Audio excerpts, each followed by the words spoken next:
This will be a quick video on the tube change for the EVOLV Sprint. So the Sprint has a pneumatic front tire and a solid rear tire.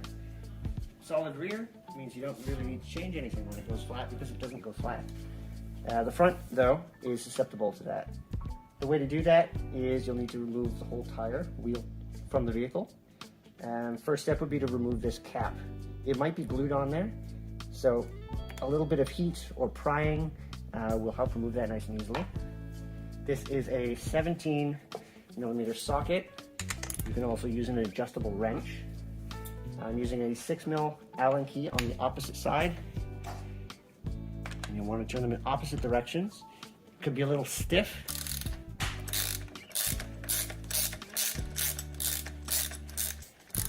Loosen that up. So now we want to take note of the spacers. There is a external washer, there's an inside spacer, and then we go to the opposite side, there's an inside spacer and an external washer. Just keep those in mind because once everything's apart, it's going to get a little bit different. So just feed the bolt through. Remember to catch all these spacers on the way out so you don't lose anything. What I like to do is just put everything back on the bolt in the order that it came off. Put that on the outside. And just put that nut on there so nothing falls away. It's a good thing to mention as well, we have the vehicle up on a stand. It's probably best to put it on something elevated, a small stool or a chair, or even putting the vehicle outside just so you can access everything easily. On the Sprint, the hubs come apart. So there's 3 screws. I believe they're size 5. Yep, 5mm Allen key. Give it a twist, unlock it.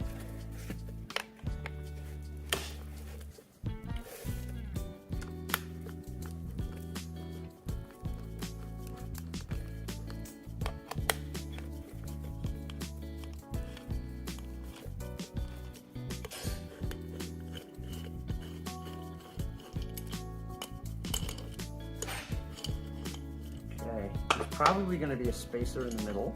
Yep. So this piece, you need to remember to put this back in when you're done. So we've got the rims split in half. Take the screws out so we don't lose them. Keep them in a parts tray. You'll notice there's a notch right here. That's where the valve will sit. Just like that. And there's a mating notch on the opposite side.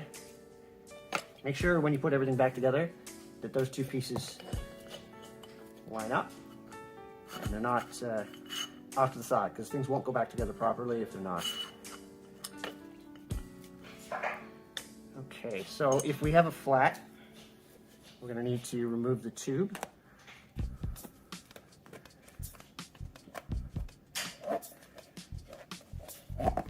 At this point, it's a good idea, something we do in the shop, is to mark the tire where the valve is.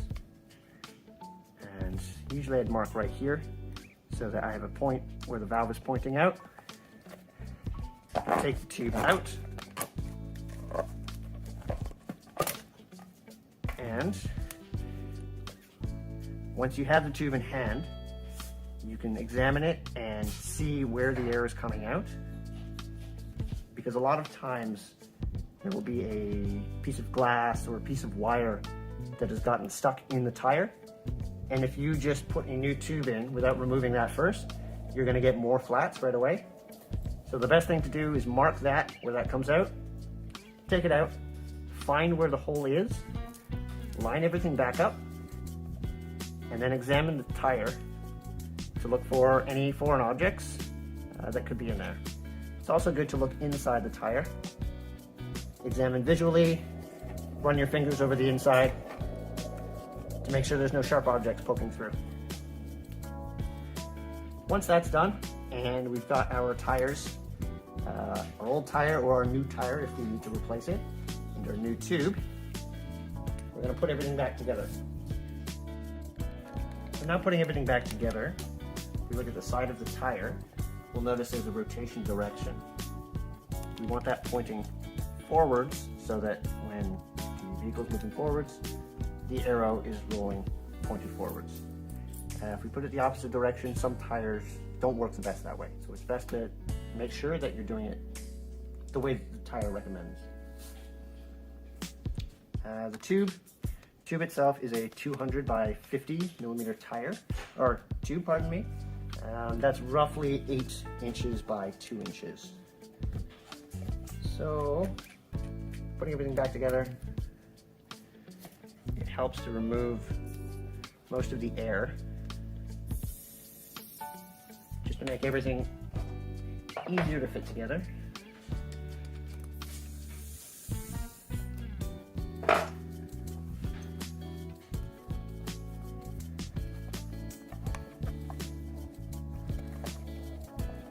Smaller tires can be harder to work with just because there's less space. But just wiggle everything around. Be careful not to force anything or pull too hard. You don't want to damage the tube before it's even back on the vehicle. Okay, and at this point, what I like to do is just put a little bit of air in it to help the tube stay in place inside the tire. This step will need an air pump. 1.5 pumps. So you can see it's holding its shape a little bit more inside of there. I can let air out if I need to, which might be the case, but this keeps anything from coming out and getting pinched when we put the two halves back together. So putting everything back together, keeping the direction in mind. Don't forget this piece here. We're going to make sure that's in the middle. Make sure the valve lines up with that hole. And the other notch fits right over top. And with these ones, with that center spacer, it helps to have the center axle going down through the middle, just to keep everything aligned.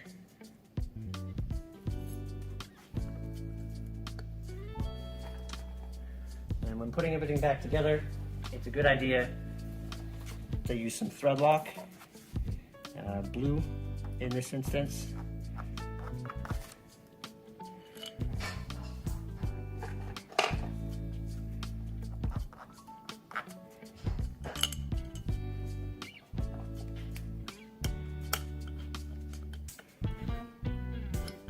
Half is partly threaded. We want to do it bit by bit.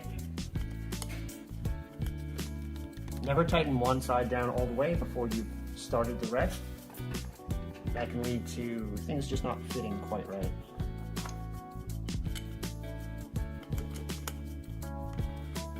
Okay. Tighten them down in increments. A couple turns this one, a couple turns that one. Make sure you're checking the valve. Make sure it's continually lined up between the two notches. And we'll keep tightening everything down. You can also check the center axle, make sure it's still free moving.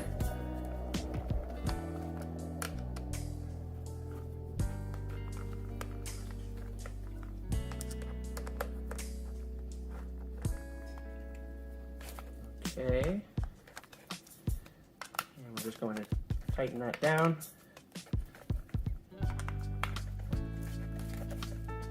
Okay.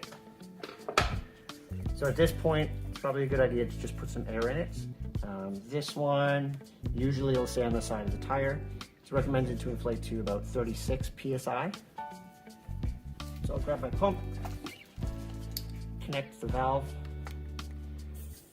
It's good to note too that some pump heads may not fit, they might be too bulky. And with tiny tires and tubes, there can be not very much space to work with. So there are such things as a valve extender is what it's called. You just thread that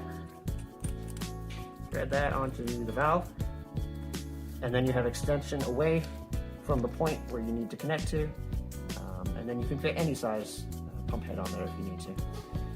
So I'll use that just because it's attached.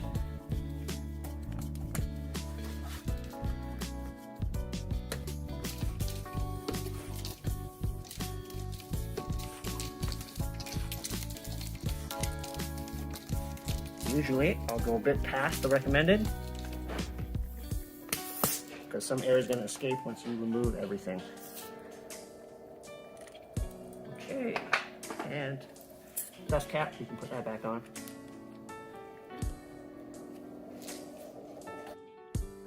So now, keeping in mind the rotation direction, we're going to fit the tire or the wheel back on the vehicle.